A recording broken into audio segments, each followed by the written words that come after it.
এত বিষয়ে আমি আপনাদের সামনে সম্প্রতি র্যাবের উল্লেখযোগ্য সাফল্যের তথ্য তুলে ধরছি।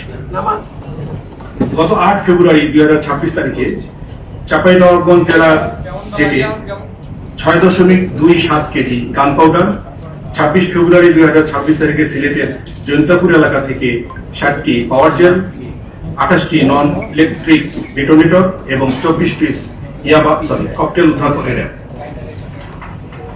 গত 9 মার্চ 2026 তারিখে সিরাজগঞ্জ জেলার সলঙ্কা থানাধীন এলাকায় র্যাব অভিযান পরিচালনা করে বিদেশি পিস্তল, রাইফেল, এসবিবিএল, শটগান এবং প্রায় 1000 রাউন্ড গুলি সহ কাঁথন বাহিনী এবং কালু বাহিনীর সক্রিয় সদস্য রাকিব রানা এবং আলমগীর হোসেন ওরফে শুটার আলমগীরকে গ্রেফতার করে। গত 10 মার্চ তারিখ মুন্সিগঞ্জ জেলার শ্রীনগর থানাধীন এলাকায় অভিযান পরিচালনা করে 2টি আগ্নেয়াস্ত্র, ম্যাগাজিন, তাজা কার্তুজ এবং 61 রাউন্ড গুলি এবং 9টি ব্ল্যাঙ্ক কার্তুজ সহ 3 জনকে গ্রেফতার করেছে।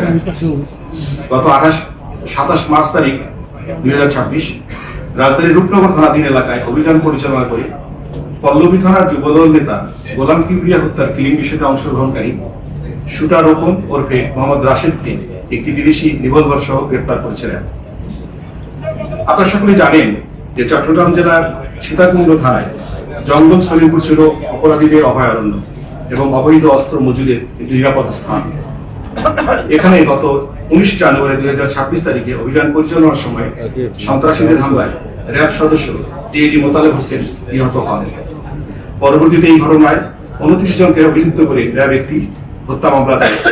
এরপর গত 9 মার্চ 2026 তারিখে জঙ্গল সলিমপুর এলাকায় যৌথ অভিযান পরিচালনা করে পুলিশ এবং র্যাব যৌথভাবে সর্বমোট 20 জনকে গ্রেফতার করে এবং উল্লেখযোগ্য সংখ্যক বিদেশি পিস্তল, এসবিবিএল, পাইপ গান, এয়ার গান, তাজা অ্যামুনিশন, শটগানের কার্তুজ, গুলির খোসা এবং ম্যাগাজিন উদ্ধার করে।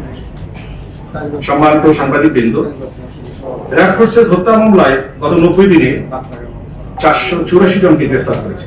এত বিষয়ে আমি আরো 2-1টি ঘটনা আপনাদের গোচরে আনতে চাই। গত 8 মার্চ 2026 তারিখে ঝিনাইদহ জেলার সদর থানাধীন এলাকায় বৈষম্যবিরোধী একটি বাংলাদেশ গড়ে তোলা। এক্ষেত্রে আপনাদের সকলের সহযোগিতা পাবো এবং সবাইকে তাদেরকে পাবো।